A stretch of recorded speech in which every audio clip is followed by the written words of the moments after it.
Behind this razor-wired fence in Colorado, a highly classified Space Force asset.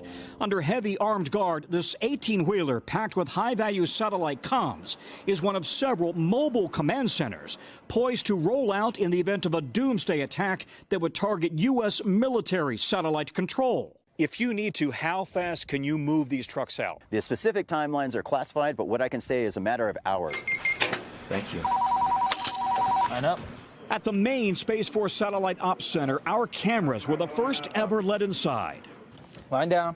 It's here that they keep watch over America's military satellites and the world's GPS network, operating in an increasingly hostile environment. It is truly a warfighting domain. Our adversaries are fielding specific weapon systems in the domain, so we need to view it as such.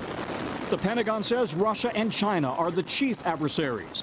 In November, a Russian satellite targeted and blew up another Russian satellite, creating a massive orbiting debris field. China conducted a similar test in 2007. U.S. commanders believe China has deployed a satellite with a robotic arm to reach out and grab other satellites.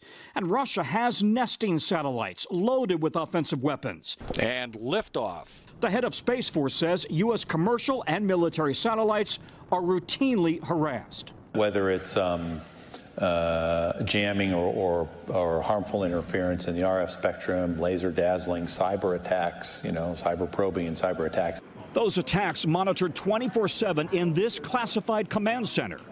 More than 70% of military satellite communications come through here. Everything from nuclear command and control orders to presidential communications, down to a Coast Guard cutter, a submarine, even tactical units on the ground. And if they don't have the communications when they need it, things can go seriously wrong.